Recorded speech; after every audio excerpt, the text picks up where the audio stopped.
Welcome back, everyone. This is Dave from Cormorant Productions, here to talk about Cobra Kai, Season 3, Episode 6, titled King Cobra. The episode's description reads as follows. Miguel helps Johnny craft the perfect social media message. Kreese scouts new recruits, while Daniel and Amanda try to shut down Cobra Kai. Before going any further, I will tell you a couple of things. One, this is not a spoiler-free dojo, so if you haven't seen this episode, go and check it out and then watch my video. I don't want to fight with you, I just got blood out of these mats. Secondly, if you like this video and want to support the channel, please like, share, and comment, as well as subscribing to my channel. Alright, I'll admit it, it's been a while since I've had one of these videos. I didn't think they were super popular, so I wasn't super motivated to continue doing them, even though I do want to fulfill my commitment to Season 3. In the interim, I noticed that one of my Cobra Kai videos specifically, exploded for 13,000 views. It's now up there with pretty much close to the top of my most viewed videos ever.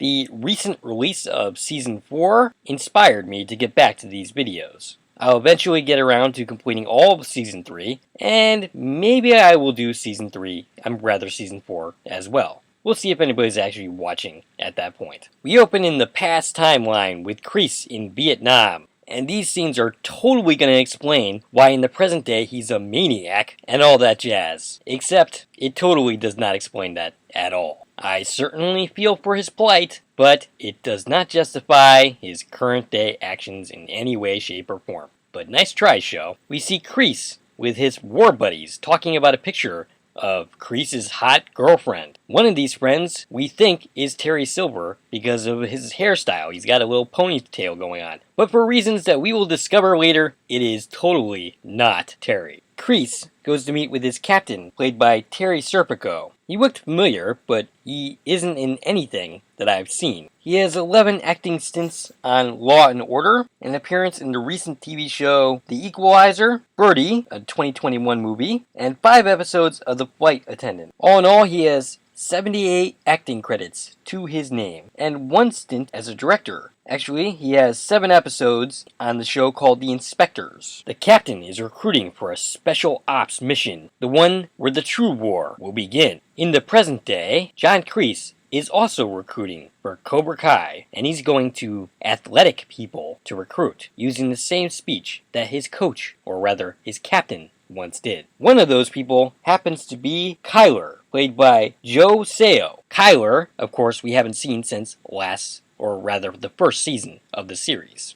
He was Miguel's original tormentor, and he also happens to have history with Hawk. We cut to Johnny, who is reading a message from Allie, his ex-girlfriend, and also happens to be Daniel's ex-girlfriend as well. He's looking through his profile and going on a liking spree, which, oh boy, Johnny. You know what, you shouldn't take any action without consulting Miguel first. He ponders what to write back, and then we cut to the Daniel LaRusso home. Daniel has returned from his Okinawa trip, where he has just finished saving his business. But Samantha and Anthony are nowhere to be seen, just his wife, because things have happened in his absence that are not what we would call good. And of course, it has something to do with John Kreese, and dramatic music plays. We cut to the Cobra Kai dojo, where Chris is talking up a storm about the attack on Miyagi-Do, the one where Dimitri ended up with his arm broken. Hawk looks a little conflicted about the whole breaking his former best friend's arm, I should say. Tori tells him, I didn't think you'd had it in ya. But then Hawk is all, yeah, well, they got what they deserve for what they did to Miguel. Whoa. Excuse me? Okay, listen. The entirety of Miyagi-Do was not standing and kicking Miguel off the balcony. That was Robbie. Robbie, who is now in juvenile detention. Nobody else did anything to Miguel. So this attitude drives me nuts. Dimitri had absolutely nothing to do with what happened to Miguel. Dimitri was downstairs kicking your butt, Hawk. So I find this attitude a little bit on the crazy side. Though I think for the most part, Hawk is just covering for the fact that he didn't really like what he did either. Tori reveals that she has not gone and seen Miguel, and she's not too interested in talking about it. The Cobra Kai door opens to reveal a shocking entrance, which happens to be Kyler, and Hawk does not look pleased to see him. Kreese enters the scene to tell the students to welcome the new additions to Cobra Kai. Chris, also known as Penis Breath, decides to greet them and tries to give Kyler a nickname. But Kyler doesn't take too kindly to that and scares Chris away. Hawk approaches Kreese to say he doesn't think that these guys are Cobra Kai material. And Kreese is all like, hey, weren't you the one that said that we need to recruit some more? Kreese mentions that these new recruits are natural athletes, which is exactly what Cobra Kai has been missing, and he instructs the class to fall in. Hawk looks a little shaken. Oh, but don't worry, he won't stay that way. We cut to Johnny and Miguel. Johnny has rigged up a harness for Miguel to try to get him walking again. Miguel is not too pleased, feeling like that he looks like a giant baby. Miguel wonders if there isn't a badasser way to do things. And Johnny says, hey, tapping your foot at a concert doesn't make you ready for badass training. Your legs are still pussies, and Johnny thinks that by doing this, it'll eventually help him get to where he needs to get. He asks Miguel if he's ready, and he lets go of the rope, and sure enough, Miguel just falls to the ground. But hey, that was a much better fall, according to Johnny. Miguel notices a long message on Johnny's computer, and he asks Johnny what it is. And Johnny says, oh, it's a Facebook message. And Miguel says, that? And I love Sholo Murder Dueno's delivery of that line. It's super great and ends up communicating so much in a single line. Eventually, Johnny reveals that the message is to Allie, the Allie that Miguel knows full well about. Miguel urges him not to send the message, and Johnny's like, why not? Well, for one thing, it's like 80 pages and in all caps, which totally sounds like a Johnny thing to write. Shorter messages are way cooler, and the longer message just looks desperate. Kind of like if you were to like all of her pictures and posts. Whoops. Like I said, you should not do anything without Miguel's input, ever. But Miguel thinks that all is not lost. They just need to make him the perfect profile, and then he'd be communicating from a place of strength. He asks, do you have any pictures? And Johnny says, yeah, don't move. And he goes to get some, and then realizes what he says with a chuckle. Oh, Johnny, never ever change. I mean, he can change a little bit, but don't change too much. We join Daniel and his wife informing him of all the insanity that's been going on since he was gone. She's finally come around to seeing Kreese as a menace. After learning that the students broke Dimitri's arm, Daniel decides he's gonna go over there and straighten all this out. And Amanda's like, no. We're gonna do this, but we're gonna do it my way. Oh, and what's your way, Amanda? We're gonna go to the police. My God, that's so crazy, it might just work. Or at least it would work in another universe that is not this one. Meanwhile, at Cobra Kai, Kyler finally recognizes Hawk, or at least pretends to, because I don't know, I think he noticed him all along, and realizes, hey, it's Lip, the one with the screwed up lip. Oh, but his friend says, but the hair kind of distracts from the lip, which was kind of the point in the first place. Kreese happens upon the scene, and Kreese invites Kyler to the floor, and then points to Chris. Chris is all smiley and happy. Well, we know this isn't gonna last very long. The fight begins, and Chris gets a kick in Kyler's face right off the bat. And Kyler simply ends up using his wrestling moves to take down Chris. Chris gets up and gets ready to return to his spot. But Chris says, hey, where are you going? You lost the fight. You lost the fight to an untrained fighter. You're off the team, buddy. Kyler is taking your spot. Hawk tries to stick up for Penis Breath, but it doesn't end up working out. Chris is booted off the team. Kreese declares him not Cobra Kai material. And oh, by the way, if this doesn't make it clear enough, Kreese's intentions, what motivates Kreese is not helping people. The only thing that he cares about is winning. He's not like Johnny, who's willing to take somebody who might be a little wimpish and turn him into something, give him confidence. He doesn't care about any of that. He wants to take people that are already strong and make them stronger. We flash back to the past, where Kreese is battling with his captain, and he doesn't do very well. He got distracted, and the captain says, if you do that on the battlefield, you're gonna be dead. The captain gets word that Kreese's girlfriend is dead, but he doesn't want Kreese to know, because otherwise he will be distracted, and that will get him killed. Cut to Johnny and Miguel, who are still trying to figure out how to salvage the situation with Allie. Miguel is asking Johnny if there's any pictures that he has with his shirt on, and eventually Johnny takes Miguel's advice and decides they're going to look at Allie's page, find out what she's into, and then take pictures to reflect that. Well, that wasn't exactly what Miguel had in mind, but you know, Miguel's just along for the ride. Daniel and Amanda go to the police station where they're trying to file a restraining order against John Kreese.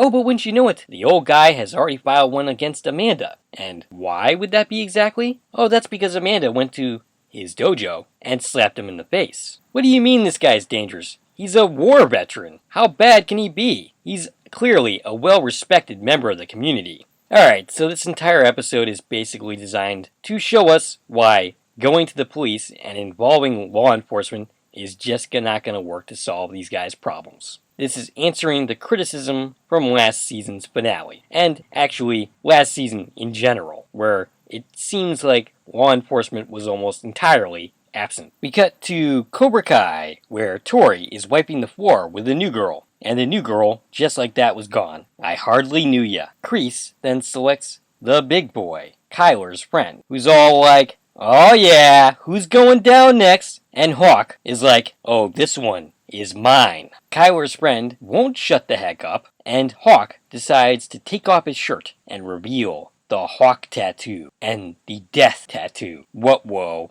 this guy is in trouble. And sure enough, he is. He gets his ass beat. He ends up on the ground, and Hawk just continues to pummel him. Kreese goes to say to finish him, but Hawk isn't wasting any time. He's just continuously hammering him, punching him, until he is dead. We don't see the guy's mangled corpse. We only see Hawk's perspective and his bloodied knuckles. Not his own blood, but this other dude's blood. Kreese tells him to remove the body and throw it out into the dumpster. Alright, the dumpster part I'm adding. He doesn't actually say that, but he might as well, because this dude is clearly dead. I mean, do we ever see this kid again? Nope. So, prove me wrong that he isn't actually dead. We cut to a montage of Johnny being a poser, taking pictures with fine works of art and other such things that he thinks Ellie would like, with Miguel along for the ride. Miguel and Johnny end up at a sushi place, and Johnny has clearly never had sushi, but he takes pictures eating the sushi before spitting it out. Miguel would have been interested in eating some of that sushi, but he no longer is, for understandable reasons. Johnny goes to the bathroom, and while Miguel waits, Tori appears, and they are both surprised to see each other. Tori is apparently working here, and another job, and attending karate lessons at Cobra Kai. How she's managing to do all that is beyond me, but whatever. Tori apologizes to Miguel for not showing up. She didn't know what to do. And Miguel says, so you did nothing. Tori reveals that they are working to get payback against Miyagi-Do, which Miguel is fundamentally uninterested in, and I knew he would be. He would have no interest in people taking actions, beating the crap out of people in his name. Tori and Miguel do not part on good terms here. Cut to Daniel and Amanda. Amanda, who has another idea, the nuclear option. And the nuclear option is to get Armand, the owner of the building that Cobra Kai currently resides in. They want to wine him and dine him, but Armand is not interested in making deals with car salesmen. But he will make a deal with Amanda, who I shall point out is also a car salesman. But I guess she's a hotter car salesman, so I guess that works, at least from her perspective. You know, I'm sure there are plenty of people that would find Daniel good looking.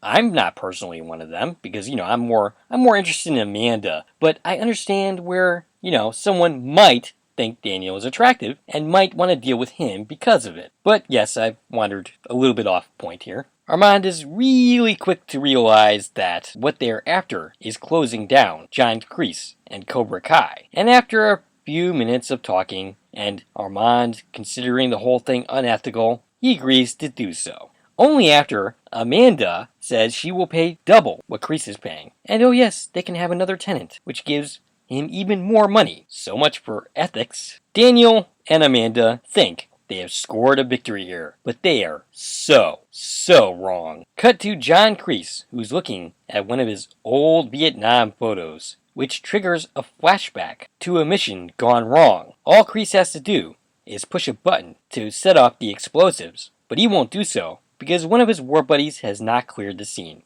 And as a result, they all get captured. Not Terry is soon executed. That seems like a harsh penalty for not being Terry sober. But them's the breaks. Armand has come to kick out John Kreese, and he's brought a couple of his buddies. And Kreese is all like, well, I just cleaned these mats, but I guess I'm gonna have to get blood on them again. We cut to Miguel, who falls down after being released in the harness, and Johnny says focus. But Miguel is a little upset because he saw Tori, and that conversation did not go very well. Johnny isn't too sympathetic, which causes Miguel to snap. Like, big deal, he says. Big deal? Look at what you're doing right now. Doing all this stuff to try to prove that you're a person that you're not, to impress your ex. Johnny ends up asking, are you done with your little hissy fit, or are you just giving up? And Miguel, under his breath, says, you're the one that's given up. Johnny tries to respond, but Miguel comes back with, quiet! The thing that Johnny always does to him. Ah, the student becomes the teacher. Miguel leads him the riot act about letting Kreese take his dojo and letting Hawk and co. get away. Johnny Lawrence is a sensei, and if he doesn't see that, then he is the one that is lost. Miguel tells him, you helped a bunch of people, and then you walked away like a pussy. Johnny seems hurt by the words, but then he realizes something. Miguel is standing up by himself. He points it out, and then they both celebrate. This is honestly a great scene between the two of them. A little bit of role reversal, and Johnny has indeed helped Miguel start to walk again. Johnny is inspired to write a message to Allie. He starts to write another long one, talking about how he's a sensei and how what he's all about is helping people. And then he deletes it all and just writes, not much. What are you up to these days? At the dealership, Amanda and Daniel are celebrating their victory against Kreese. Hey, if Amanda had been around back in the day, his problems would have been solved within 2 seconds. Only not so much. They get a call from Armand saying the deal is off, and they soon find themselves talking to Kreese. And Kreese says, nice try guys, but you can't win a war with diplomacy. You can't? That seems like an odd statement from Kreese. How do wars end? Don't they end with negotiation? Or do you have to just kill everybody? What are you talking about, Kreese? You're not making any damn sense. But the war here continues. At the dealership, a bunch of snakes slither out of the cars, causing people to run away in terror. I guess these are cobras, or I think these snakes are actually dramatic snakes. They only show up when Kreese needs them to make a point. And with that, Amanda's strategy fails. And that means that there is only one solution here. Karate chopping action. And that, ladies and gentlemen, is where the episode ends. Some good stuff here, but mostly set up for other episodes. We return to the dynamic of Miguel and Johnny, which is always a joy in this series. But anyway, that's all I got for you for this video. If you like this video and want to support the channel, there are a number of ways to do so. You can follow me on Twitter at Core Productions. You can join my Corman Productions Facebook page. You can buy something from the Corman Productions store on Zazzle. You can buy me a coffee, which is a new way to support content creators such as myself. And of course, you can like, share, and comment on this video, as well as subscribing to my channel. This is Dave from Corman Productions, signing off.